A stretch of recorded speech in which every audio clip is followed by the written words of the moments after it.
সুপ্রিয় শিক্ষার্থীরা, সবাইকে মার্টিন লুথার কলেজের অনলাইন ক্লাসে স্বাগত জানাচ্ছি।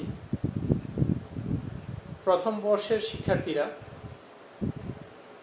তোমাদের অনলাইন ক্লাসে অংশগ্রহণ আমরা পূর্ণাঙ্গভাবে আশা করছি এবং তোমরা নিয়মিত অনলাইন ক্লাসের যে পড়াগুলো সেগুলো অনুসরণ করে পাঠ্যপুস্তক থেকে শেষ করবে এবং আমার লেকচারগুলো দেখবে। আজকে আমরা ব্যবসা সংগঠন ও ব্যবস্থাপনার প্রথম পত্রের শিল্পের প্রকারভেদ নিয়ে আমরা আলোচনা করব। ব্যবসায়ের মৌলিক ধারণা এই অধ্যায়ে থেকে আমি আলোচনায় ছিলাম। আজকে আমরা শিল্পের প্রকারভেদ নিয়ে আলোচনা করব। তাহলে শিল্পের প্রকারভেদ মানে শিল্প কত প্রকার এবং শিল্পের যে প্রকারগুলো রয়েছে সেই প্রকারগুলো সংজ্ঞা নিয়েও আমি আলোচনা করব। তাহলে শিল্প কাকে বলে? শিল্পের সংজ্ঞা কিন্তু আমরা শিখেছিলাম। শিল্পের সংজ্ঞা, তাহলে শিল্পের সংজ্ঞাটা কি একটু মনে মনে সবাই একটু বলার চেষ্টা করো তো। শিল্পের সংজ্ঞাটা কি দেখো। হ্যাঁ, তাহলে শিল্পের সংজ্ঞা আমরা বিভিন্নভাবে দিতে পারি। যে প্রকৃতি প্রদত্ত যে সম্পদ রয়েছে সেই সম্পদ আহরণের পর তা ব্যবহার উপযোগী করে তোলার যে মাধ্যম বা ব্যবস্থা সেটাকে বলবো আমরা শিল্প। কারণ প্রকৃতির মধ্যে অনেক কিছু রয়েছে। প্রকৃতি থেকে আমরা পাথর পেয়ে থাকি, প্রকৃতি থেকে আমরা বিভিন্ন দাহ্য পদার্থ পেয়ে থাকি, প্রকৃতি থেকে বিভিন্ন ধরনের আমরা ব্যবহার্য সামগ্রী পেয়ে থাকি।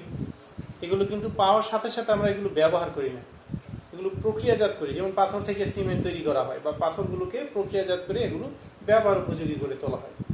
বিভিন্ন ধরনের গ্যাস পাওয়া যায়, বিভিন্ন ধরনের তেল পাওয়া যায়। তাহলে কোনো গ্যাস জ্বালানি কাজে ব্যবহার করা হচ্ছে, কোনো গ্যাস আবার আমরা বিভিন্ন জ্বালানির বিভিন্ন উপায় রয়েছে সেগুলোর ব্যবহার করছি। যেমন কোনো গ্যাস দিয়ে ঝালাইয়ের কাজ করা হয়। তাহলে এগুলো কি প্রকৃতি থেকে সম্পদ আহরণের পর তা ব্যবহার উপযোগী করার জন্য বিভিন্ন ব্যবস্থা গ্রহণ করা হয়, বিভিন্ন মাধ্যমের সহযোগিতা নেওয়া হয়, আর এটাই হচ্ছে শিল্পের কাজ। তাহলে সেই শিল্প, এবার আমরা আসি শিল্পর প্রথম দিকে যে শিল্পটা সেটা হচ্ছে আমাদের কি প্রাথমিক শিল্প। প্রথম দিকে যে শিল্পটা পাচ্ছি সেটা হচ্ছে প্রাথমিক শিল্প। তাহলে প্রাথমিক শিল্প কাকে বলে? প্রকৃতি থেকে সম্পদ সংগ্রহের সকল প্রক্রিয়া। কিছুক্ষণ আগে আমরা বললাম যে সম্পদ সংগ্রহের পর, প্রকৃতি থেকে সম্পদ সংগ্রহের পর তা ব্যবহার উপযোগী করে তোলার যে মাধ্যম সেটাকে বলা হচ্ছে শিল্প। আর এটা শিল্পের মধ্যেই কিন্তু কথাটা একটু দেখো, এখানে বলা হচ্ছে প্রাথমিক শিল্প। কারণ প্রাথমিক শিল্প হচ্ছে প্রকৃতি থেকে সম্পদ সংগ্রহ করবো, এই সংগ্রহ করার জন্য যাবতীয় যে কাজ সবগুলোকে আমরা বলবো প্রাথমিক শিল্প। কারণ এটা প্রাথমিক পর্যায়ে করা হয়, পরবর্তীতে সেগুলো প্রক্রিয়া করে ব্যবহার উপযোগী করা হয়। তাহলে প্রথম দিকে যে কাজগুলো করা হয়, যে প্রকৃতি থেকে সম্পদ সংগ্রহের সকল প্রক্রিয়া, যত ধরনের প্রক্রিয়া আছে সব প্রক্রিয়াকে আমরা বলবো প্রাথমিক শিল্প। এটা কিন্তু জ্ঞানমূলকের মধ্যে আসে, বেশিরভাগ ক্ষেত্রে এটা জ্ঞানমূলকে আসে, অতএব আমরা এটা লক্ষ্য রাখবো। অনেকেই কিন্তু শিল্পের সংজ্ঞা আর প্রাথমিক শিল্পের সংজ্ঞা এক দিয়ে দিই, কিন্তু না, শিল্পের সংজ্ঞা আর প্রাথমিক শিল্পের সংজ্ঞা সম্পূর্ণ ভিন্ন। আমি আবারও বলে দিচ্ছি শিল্পের সংজ্ঞাটা। প্রকৃতি থেকে সম্পদ সংগ্রহের পর তা ব্যবহার উপযোগী করে তোলার যে মাধ্যম বা ব্যবস্থা সেটাকে বলা হয় শিল্প। আর প্রাথমিক শিল্প হচ্ছে প্রকৃতি থেকে সম্পদ সংগ্রহের সকল প্রক্রিয়া। প্রকৃতি থেকে সম্পদ সংগ্রহের সকল প্রক্রিয়াকেই বলা হচ্ছে প্রাথমিক শিল্প। তাহলে এবার আসি আমরা, এখানে দেখতে পাচ্ছি কৃষি শিল্প, প্রজনন শিল্প, নিষ্কাশন শিল্প। তাহলে প্রাথমিক শিল্পের পর আমরা এগুলো ভাগ পাচ্ছি, যে কৃষি প্রাথমিক শিল্পের মধ্যে এগুলো পাচ্ছি কৃষি শিল্প, প্রজনন শিল্প এবং নিষ্কাশন শিল্প। তাহলে এখানে কৃষি শিল্পটা কি? তাহলে কৃষি শিল্প অবশ্যই কৃষির সাথে সংশ্লিষ্ট বা জড়িত থাকবে। তাহলে কৃষির সাথে জড়িত যে শিল্পগুলোকে থাকে সেগুলোকে আমরা বলবো কৃষি শিল্প। তাহলে কৃষি শিল্পে কৃষির সাথে কি থাকে? কৃষির সাথে জমি থাকে, কৃষির সাথে কি থাকে? বিভিন্ন ধরনের বীজ থাকে, কৃষির সাথে বৃষ্টিপাত থাকে। তাহলে এগুলোকে আমরা কি বলবো? কৃষি শিল্প। কারণ বৃষ্টিপাত হয়, নদ নদী থাকে, তারপর হচ্ছে ভূমি, এগুলো সবগুলো হচ্ছে কৃষি শিল্প। একেবারে সিম্পল, কিন্তু সিম্পল জিনিসটাই কঠিন হয়ে যাবে যে সময় তুমি এগুলো মনোযোগ সহকারে শুনবে না। কিন্তু মাথায় একবার যদি মনোযোগ সহকারে ঢুকানো যায়, আশা করি এটা অনেকক্ষণ তোমাদের মাথায় থাকবে এবং বুঝে ফেলে এটা সবসময়ই তোমরা পারবে। তাহলে কৃষির সাথে জড়িত যে শিল্প সেটাকে বলা হয় কৃষি শিল্প। আর কৃষি শিল্পের উদাহরণ যদি বলতে হয় আমরা বলবো কি, বা যদি আসে তাহলে আমরা দেখে বলতে পারবো হ্যাঁ এটা কৃষি শিল্প। নদ নদী হতে পারে, তারপর হচ্ছে প্রকৃতি হতে পারে, ভূমি, জলাশয়, তারপর হচ্ছে বৃষ্টিপাত, ভূপ্রকৃতি, এগুলো সব হচ্ছে আমাদের কি কৃষি শিল্পের উদাহরণ। দ্বিতীয় পর্যায়ে আমরা পাচ্ছি প্রজনন শিল্প। তাহলে প্রজনন শিল্প হচ্ছে কি, অর্থনৈতিক উদ্দেশ্যে নির্বাচিত উদ্ভিদ ও প্রাণীর বংশ বিস্তারকরণ প্রচেষ্টাকে বলা হচ্ছে প্রজনন শিল্প। তাহলে প্রজনন শিল্পের উদাহরণটা দেওয়া হয়নি। প্রজনন শিল্পের উদাহরণ আমরা বলতে পারি যেমন হ্যাচারি,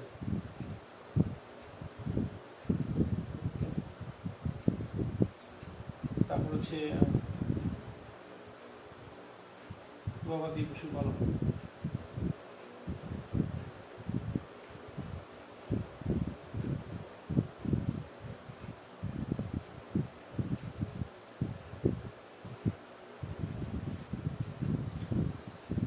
প্রজনন শিল্প মানে যেটার মাধ্যমে বংশ বিস্তার ঘটবে, প্রকৃতিগতভাবে বংশ বিস্তার ঘটবে এবং এটা থেকে আমরা মুনাফা অর্জন করে অর্থনৈতিকভাবে স্বাবলম্বী হব, সেটি হচ্ছে প্রজনন শিল্প।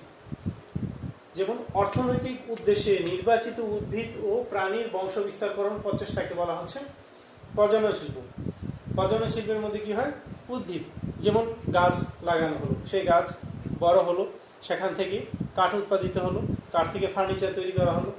তাহলে এটা কি, গাছ কিন্তু জীবন্ত একটা জিনিস ছিল, সেই গাছ থেকে পরবর্তীতে বীজ থেকে আরও গাছ উৎপাদিত হলো এবং পরবর্তীতে সেগুলো ব্যবহার উপযোগী করার বিভিন্ন মাধ্যম তৈরি হলো। তাহলে সেটাকে আমরা বলবো কি, প্রজনন শিল্প। অথবা যেমন রাবার গাছ, প্রথমে বীজ উৎপাদন করা হলো, সেখান থেকে চারা এবং গাছ থেকে আবার বিভিন্ন ধরনের ফল ফলাদি বা ওই যে রাবার উৎপাদিত হচ্ছে, বা চা গাছ থেকে চা পাচ্ছি, আম গাছ থেকে আম পাচ্ছি। তাহলে এগুলো কি, বিক্রি করে পরবর্তীতে আমরা মুনাফা অর্জন করে অর্থনৈতিকভাবে কিন্তু লাভবান হচ্ছে। তাহলে হ্যাচারির মধ্যে কি করা হয়, পোনা, রেণু পোনা মানে মাছের ডিম থেকে যে পোনাটা তৈরি করা হয় সেটা যেখানে হয় সেটাকে আমরা বলি হ্যাচারি। গবাদি পশু পালন যেমন হাঁস মুরগি হতে পারে, তারপর হচ্ছে গরু ছাগল ভেড়া মহিষ, এগুলো আমরা পালন করে এগুলোর বংশ বিস্তার করতে পারি এবং অর্থনৈতিকভাবে আমরা লাভবান হতে পারি। তাহলে সেই ক্ষেত্রে যে শিল্প সেটাকে বলবো আমরা কি, প্রজনন শিল্প। তৃতীয় নম্বর আমরা দিতে পারছি কি, নিষ্কাশন শিল্প। তাহলে নিষ্কাশন কি, প্রকৃতি প্রদত্ত সম্পদ সংগ্রহ করা হয়।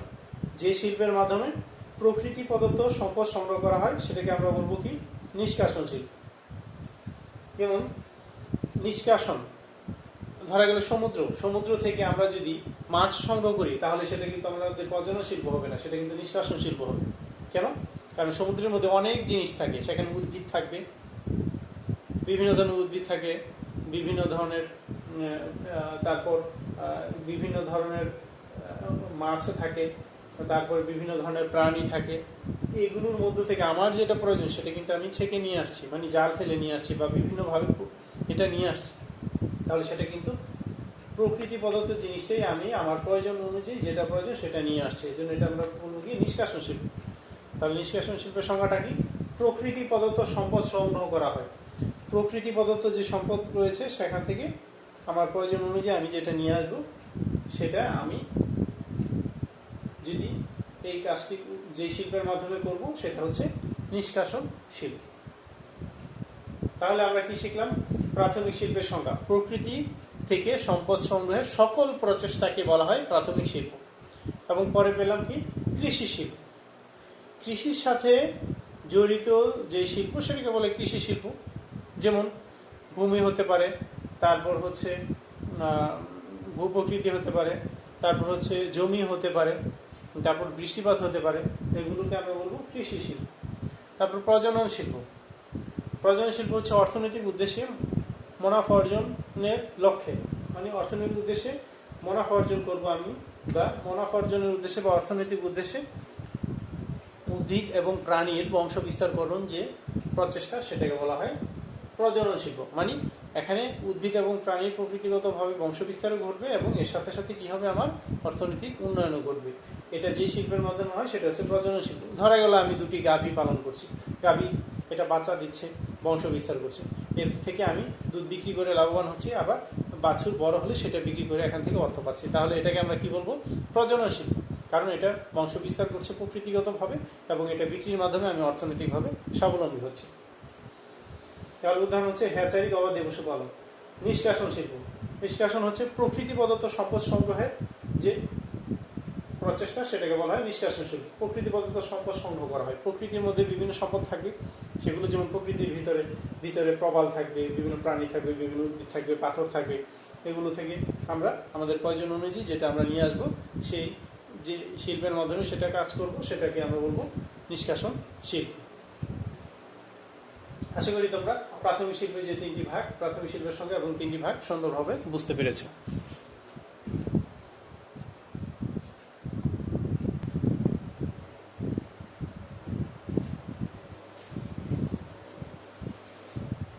এবার আমরা শিল্পের প্রকারভেদের দ্বিতীয় আরেকটি অংশে আসি। দ্বিতীয় অংশে আমরা আরেকটি বিষয় পাব, সেটি হচ্ছে উৎপাদন ও প্রস্তুত শিল্প।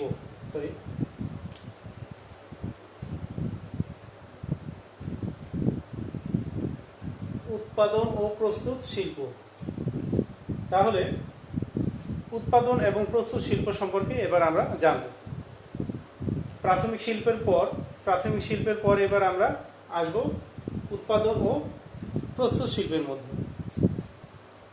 তাহলে উৎপাদন ও প্রস্তুত শিল্পের সংজ্ঞা শিখব এবং ভাগ রয়েছে, এর ভাগের মধ্যে আমরা ভাগগুলো বলবো। তাহলে উৎপাদন ও প্রস্তুত শিল্প কাকে বলে?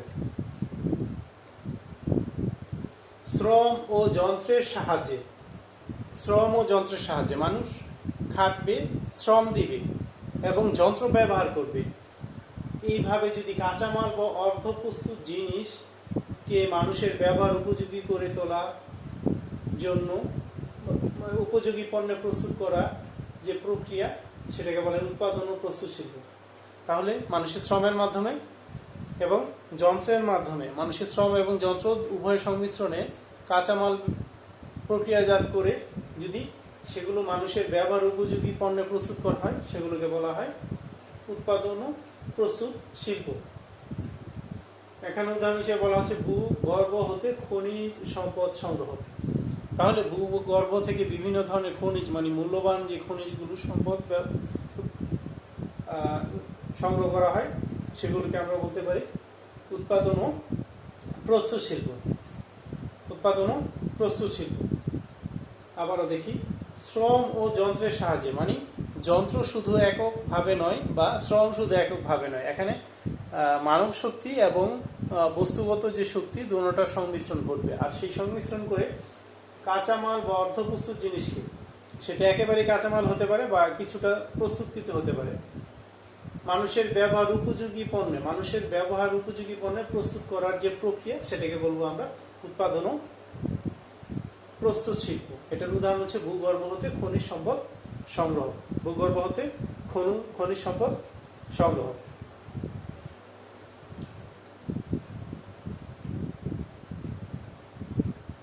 এবার আমরা আসি বিশ্লেষণ শিল্পের মধ্যে। তাহলে উৎপাদন ও প্রস্তুত শিল্পের মধ্যে আমরা পাচ্ছি বিশ্লেষণ শিল্প।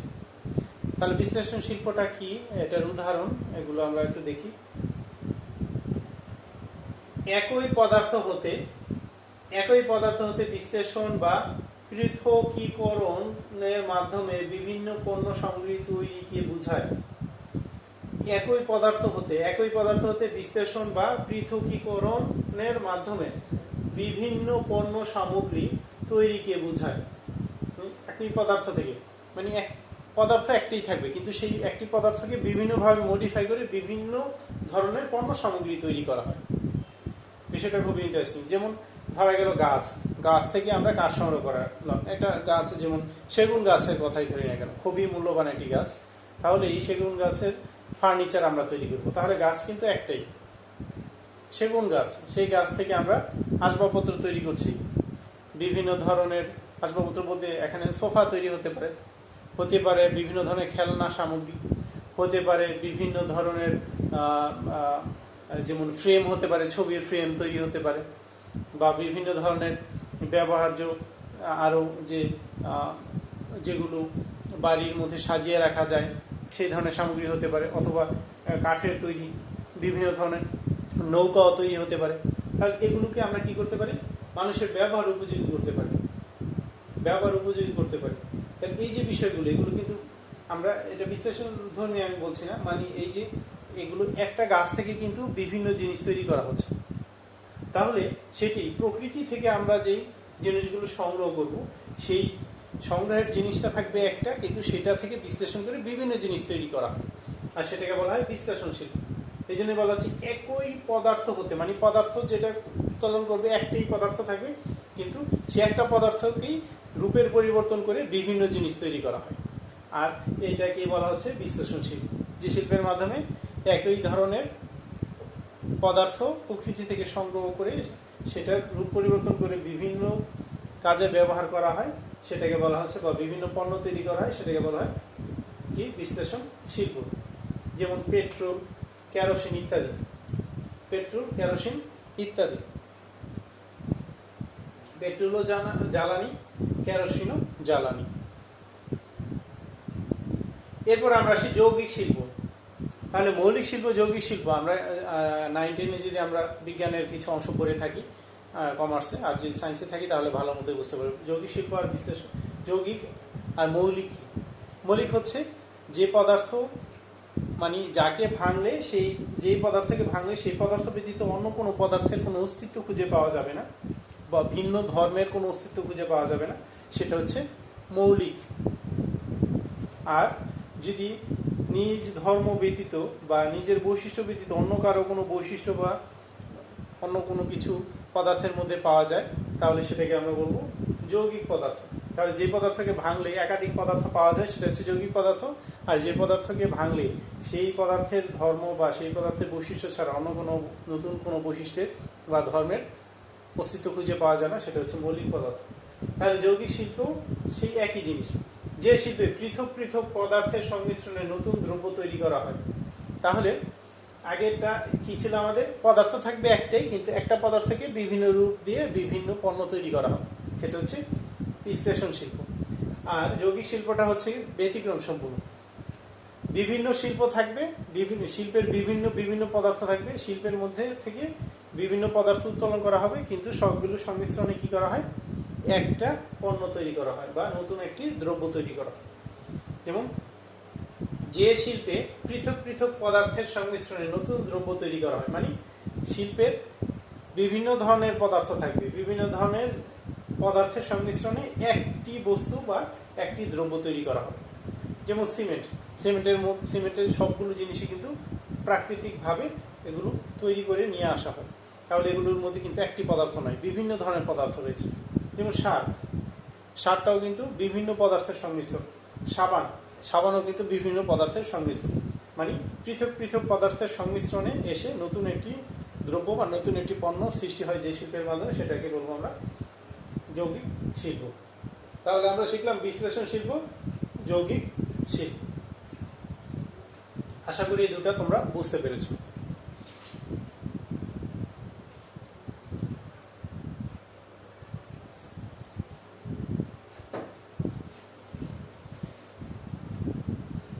তাহলে শিল্পের প্রকারভেদের মধ্যে আমরা আরো দুইটি পাবো। আর দুইটি হচ্ছে প্রক্রিয়া ভিত্তিক শিল্প এবং সংযোজন শিল্প, এবং পরে পাবো নির্মাণ শিল্প এবং সেবা পরিবেশক শিল্প। এই যে অংশগুলো রয়েছে সেই অংশগুলো আমরা পরবর্তী ক্লাসে আলোচনা করব। আজকে যে পড়াগুলো তোমাদের দেয়া হলো সেগুলো অবশ্যই মনোযোগ সহকারে তোমরা এগুলো পড়াগুলো আগে শুনবে, তারপর খাতায় লিখে লিখে পড়বে। আর তোমরা খালিকুজ্জামান স্যারের যে বই থেকে আমি পড়াচ্ছি সেই বই থেকে পড়তে পারো, অন্য বই থেকে পড়তে পারো, তবে খালিকুজ্জামান স্যারের বই থেকে পড়লে পড়াগুলো অনেক সহজেই বুঝতে পারবে। তো প্রিয় শিক্ষার্থীরা, আশা করি তোমাদের ক্লাস ভালো লেগেছে। পরবর্তী ক্লাসের আমন্ত্রণ জানিয়ে আজকে এখানেই শেষ করছি। সবাই ভালো থাকবে।